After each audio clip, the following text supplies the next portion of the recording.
Tonton video ini sampai selesai agar Anda tidak gagal paham.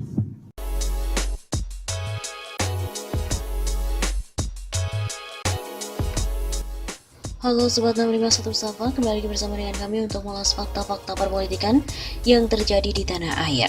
Berita kali ini datang dari parpol pendukung Jokowi, di mana mereka mendominasi kasus korupsi. Gerbong parpol pendukung Presiden Jokowi mendominasi kasus korupsi. Antara 2014 dan 2017 dari 31 kasus korupsi, parpol 22 diantaranya sumbangan koalisi parpol pendukung Presiden Jokowi. Demikian Ketua Dewan Pengurus ID Abdurrahman Syekh Bakar dalam artikel berjudul Parpol, Politik, Kriminal, dan Otoritarianisme Korup Rezim Jokowi. Kata Abdurrahman, pada 2018, 21 kepala daerah terjaring operasi tangkap tangan atau OTT KPK, dan hampir seluruhnya berasal dari barisan parpol pendukung pemerintah. 8 kader PDIP, 5 kader Golkar, 2 Nasdem, 1 Perindo, dan 1 Partai Nasional Aceh. Sisanya dari parpol non-koalisi Jokowi yaitu 2 kader PAN dan 1 berkarya. Sementara Bupati Pak Barat, Sumatera Utara, kader Partai Demokrat, mendeklarasikan dukungannya kepada Jokowi pada Pilpres 2019 tidak lama berselang sebelum ditangkap oleh KPK. Di saat rakyat menderita akibat salah urus negara dan dampak pandemi COVID-19, para koruptor dan parpol malah berpesta pora menjarah uang negara. Sebut saja korupsi bansos oleh ex-Mensos Juliari Batubara, Wakil Bendahara Umum PDIP yang memotong hampir 40% dari 6,28 triliun rupiah total anggaran bansos sembako Jabodetabek. Sekitar 2 minggu sebelumnya, pada akhir November 2020, ex-Menteri Kelautan dan Perikanan Edi Prabowo dari Gerindra terjaring OTT KPK atas gratifikasi izin ekspor benih lobster, dibantu dengan kader PDIP. Belum lagi menyebut skandal suap anggota KPU oleh Harun Masiku dari PDIP yang keberadaannya hingga kini pun masih raib.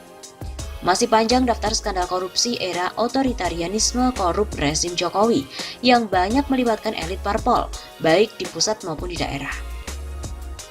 Ia mengatakan skor Indeks Persepsi Korupsi atau IPK Indonesia pada tahun 2020 anjlok dari 40 menjadi 37, membuat posisinya merosot 17 peringkat dari 85 menjadi 102 di antara 180 negara. Posisi Indonesia berada di bawah Timor Leste dan juga Ethiopia. Anjloknya IPK Indonesia tersebut menunjukkan penyuapan dan pencurian dana publik oleh para pejabat negara dan juga politikus semakin luas dan semakin luas. Juga menggambarkan absennya kemauan politik negara dalam pemberantasan korupsi. Alih-alih memimpin perang melawan korupsi dan juga arus politik kriminal, kata Abdurrahman, Presiden Jokowi justru memfasilitasi pembusukan KPK. Upaya membusuki KPK dilakukan secara sistematis sejak awal berkuasa melalui skenario kriminalisasi Ketua Abraham Samad dan Wakil Ketua Bambang Wijoyanto pada tahun 2015. Kasus penyiraman air keras terhadap penyidik senior KPK, Novel Baswedan pada April 2017 hingga kini menjadi misteri. Jokowi enggan memerintahkan pengusutan secara tuntas untuk membuka otak di balik penyerangan sadis ini. Hanya pelaku lapangan yang dihukum ringan. Puncaknya revisi Undang-Undang Nomor 30 Tahun 2020 tentang KPK pada akhir 2019 yang mengebiri kewenangan luar biasa dari lembaga anti korupsi ini sehingga tidak bisa lagi melaksanakan tugasnya secara efektif.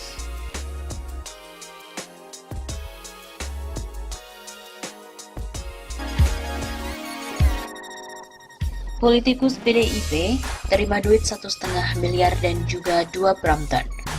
KPK telah melaksanakan rekonstruksi pengadaan bantuan sosial untuk wilayah Jabodetabek 2020, di mana digelar pada hari Senin 1 Februari kemarin di gedung KPK Lama Jakarta Selatan.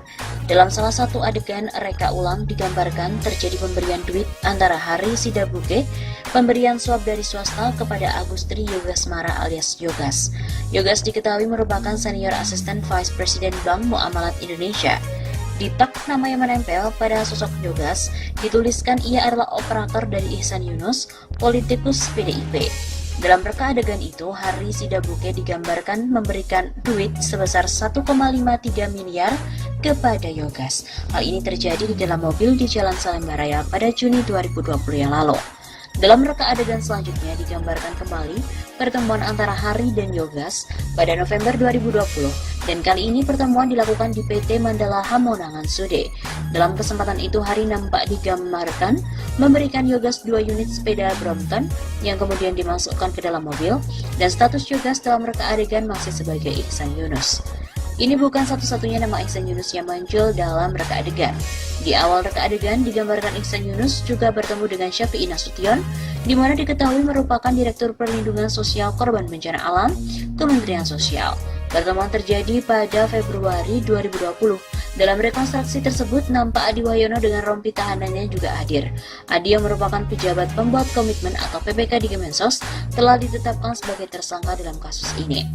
Ihsan Yunus belakangan disorot lantaran diduga terkait dengan kasus korupsi bantuan sosial yang menyeret nama Mensos Juliari Batubara. Wakil Ketua Komisi Sosial DPR ini disinyalir terafiliasi dengan sejumlah perusahaan penyedia bantuan sosial. Belakangan ia dipilih ditugaskan oleh PDIP menjadi anggota Komisi 2 DPR. Dikutip melalui koran Tempo, pada edisi Senin 18 Januari 2021, Ihsan disebut-sebut memperoleh jatah 4,6 juta paket bansos senilai 1,3 miliar rupiah. KPK telah menggeledah rumah keluarga Ihsan Yunus di Jalan Hankam Raya, Jakarta Timur sepanjang pekan lalu.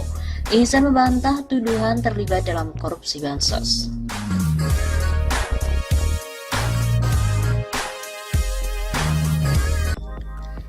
Saat pandemi, proyek 80 triliun rupiah tetap dilelang. Ampun deh, amburadul amat. Mantan Menteri Keuangan Rizal Ramli menyoroti lelang proyek infrastruktur senilai 80 triliun rupiah yang tetap jalan di masa pandemi corona atau COVID-19. Rizal Ramli juga mengungkit pernyataan salah satu menteri yang mengatakan bahwa dana infrastruktur akan dialihkan untuk penanganan virus corona. Faktanya, proyek infrastruktur tetap jalan, padahal proyek tersebut membutuhkan anggaran yang cukup besar. Ampun deh, ada aja menteri yang ngomong akan dialihkan atau realokasi dana infrastruktur untuk mengatasi dampak corona. Ini piye toh, tender proyek infrastruktur jalan terus, kata Rizal Ramli melalui akun Twitternya pada hari Minggu 3 Mei yang lalu. Ia mengkritik koordinasi di antara para menteri Jokowi yang dianggapnya amburadul, termasuk Menteri PUPR Basuki Hadimulyono. Mas Basuki, jangan gitu dong, amburadul amat sih koordinasinya. Begitu kata Rizal Ramli. Sebelumnya, Kementerian PUPR telah menawarkan proyek ruas tol dan jembatan senilai 80,5 triliun kepada swasta. Penawaran dibuka untuk 6 proyek sekaligus dengan skema kerjasama pemerintah dan juga badan usaha. 6 proyek itu yakni pengembangan jalan tol Semanan Balaraja senilai 15,5 triliun rupiah, jalan tol Cikunir Ulunami 21,5 triliun rupiah, jalan tol Sentul Selatan Karawang Barat 15,3 triliun rupiah, jalan tol akses Batimban 7,5 triliun rupiah, jalan tol Semarang Harbor 11,7 triliun rupiah dan jembatan Batam Bintan 8,7 triliun rupiah. Akan tetapi, dari seluruh proyek tersebut baru satu ruas tol yang siap untuk dilelang. Sisanya masih dalam tahap review dokumen. Jalan tol Semanan Balaraja saat ini dalam tahap siap dilelangkan. Begitu kata Direktur Perumusan Kebijakan dan Evaluasi Ditjen Pembiayaan Infrastruktur PUPR Heri Trisaputra Zuna dalam acara Market Sounding pada hari Kamis 30 April yang lalu. Menteri PUPR Basuki Hadimulyono memastikan proses lelang proyek ini bakal terus berjalan sesuai dengan jadwal yang sudah ditetapkan meskipun terhimpit virus corona. Katanya tak akan menunggu setelah pandemi baru mulai, tapi dari sekarang sudah mulai persiapan. Untuk setelah pandemi mudah-mudahan bisa berlangsung kerjanya. Begitu kata Basuki dalam telekonferensi penyelenggaraan Market Sounding.